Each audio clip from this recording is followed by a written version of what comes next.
The ballroom lights were too bright, the champagne too cold, and the man in the $1,000 suit was laughing at me.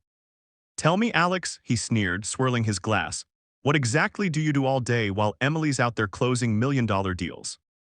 I stood there in my off-the-rack blazer, the one I'd worn to my daughter's school play the week before, and felt every eye in the room turn. My wife's cheeks flushed crimson beside me.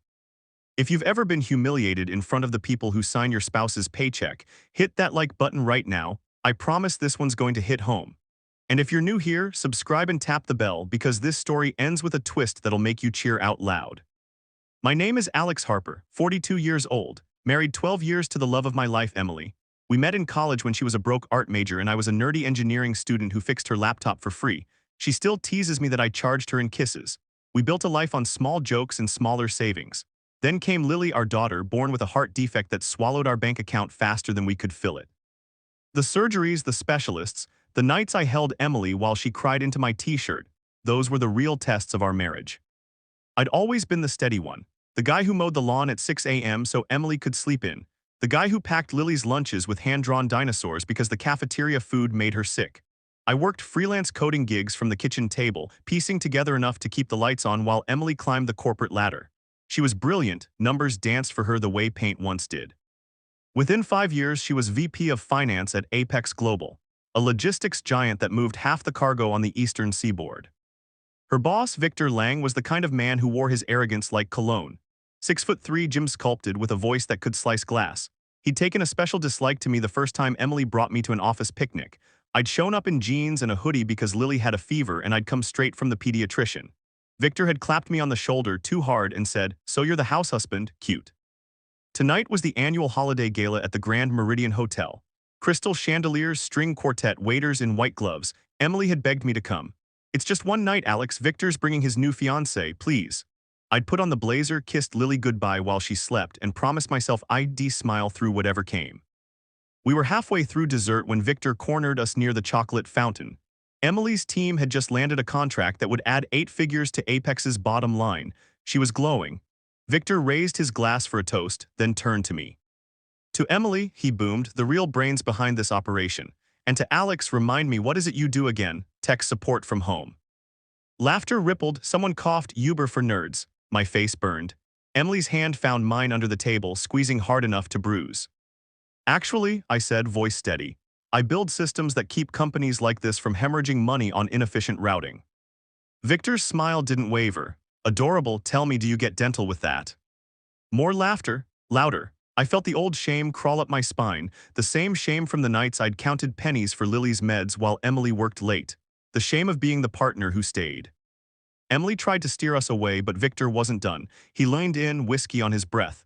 "Seriously, Harper, Emily's a star. You must be what?" The anchor dragging her down. The room went quiet. Even the string quartet missed a note. Emily's eyes filled. I opened my mouth, then closed it, because what could I say that wouldn't make her look small for loving me? I excused myself to the balcony. The December air slapped my face. Below, the city sparkled like it didn't know hearts were breaking upstairs. I gripped the railing until my knuckles went white. That's when I heard the footsteps. "Alex," Emily's voice was small. She wrapped her arms around me from behind. "I'm sorry, he's awful, I should've." "You shouldn't have to apologize for him," I turned, cupping her face. "Or for me." "You're not an anchor," she whispered. "You're my harbor." We stood there, foreheads touching, while inside the party swirled on without us. I thought of Lily's latest scan, clear, thank God, and the college fund we'd started with spare change. I thought of the code I'd been writing in secret for 2 years. The kind of code that could change everything. "Em," I said, "there's something I need to tell you." She pulled back, eyes wide. "What?" But before I could answer, the balcony doors burst open. Victor, flanked by 2 board members, stormed out like he owned the night. "Harper," he barked. "Inside, now. The CEO wants a word with the freeloader who's been crashing our gala." Emily's face went pale. The CEO of Apex Global was a recluse. Nobody had seen him in years. Rumor said he ran the company through encrypted emails and proxy votes. Victor grabbed my arm. I shook him off. "Lead the way," I said. The ballroom parted like the Red Sea as we walked. Whispers followed us. Emily clutched my hand. At the head table stood a silver-haired man in a tailored tux, Reginald Pierce, chairman of the board. He looked familiar. "Mr. Harper," he said, voice gravelly but kind. "A moment." Victor smirked. Make it quick, Reggie. Some of us have actual work to do.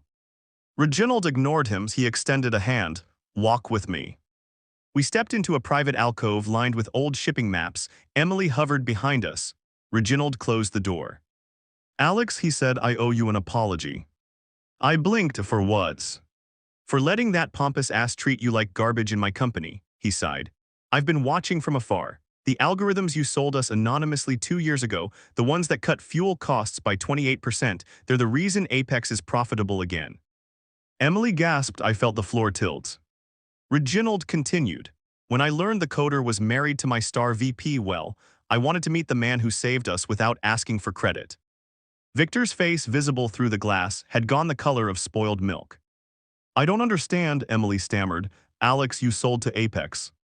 I rubbed my neck. I didn't want you to feel pressured or like you owed me anything at work. The money it's been paying Lily's medical bills and the college fund. I was going to tell you tonight. Reginald smiled. There's more. The board voted unanimously this morning. Effective immediately, Victor Lang is relieved of his position. Victor burst through the door. You can't, Reggie, this is insane. He's a nobody. No, Reginald said calmly. He's the majority shareholder.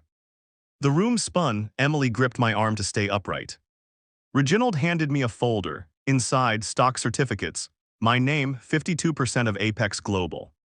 I've been buying shares quietly for months, he explained. Using the profits from your systems, the company belongs to the man who earned it, not the one who yells loudest. Victor lunged for the folder. Security appeared, 2 silent giants who escorted him out while he screamed about lawsuits. The ballroom erupted in chaos, then cheers. Someone started clapping, then everyone. Emily was crying, laughing, both. You own the company, she kept saying, like she needed to hear it aloud to believe it. You own the whole company. I pulled her close. We do. Everything I build is for us. Later, when the music started again and the champagne flowed freer, Reginald found me by the dessert table. One more thing, he said, eyes twinkling. The board would like you to consider the CEO position, but only if you want it, no pressure. I looked at Emily, who was dancing with Lily. She'd insisted on FaceTiming from home, pajamas and all, to see Daddy in a tux. I'll think about it, I said, but first I'm taking my family home. We left at midnight. In the cab, Emily laid her head on my shoulder. Remember when we were broke college kids, she asked. And you said you'd marry me if I could fix your laptop and make you laugh. She smiled. You still do both every day. At home, I carried a sleeping Lily to bed. Emily tucked the blanket under her chin, then turned to me. Alex Harper, she said, you are the least anchor-like man I know. You lifted us all. I kissed her forehead. Team efforts. The next morning, the internet exploded. Someone had filmed Victor's meltdown. Office party revenge trended for days. But the video that went truly viral was the one Emily posted, grainy cell phone footage of me on the balcony telling her she was my harbor. Over it she'd written, to the man who stayed, who coded miracles at 2 a.m. while I chased deadlines, who never let pride get in the way of love. This is what quiet strength looks like. It has 47 million views now. So here's the thing, the world will try to measure your worth by your title, your bank account, the shine of your shoes. But the people who love you, they see the nights you stayed up with a sick kid, the code you wrote with one hand while rocking a cradle with the other, the way you hold your partner's dreams like they're made of glass. That's power, that's legacy. If this story reminded you of someone who's been underestimated, maybe even you share it, tag them. And if you're still here, hit subscribe. Because next week, we're talking about the single mom who turned a garage side hustle into a Fortune 500 company while raising triplets. You don't want to miss it. See you then.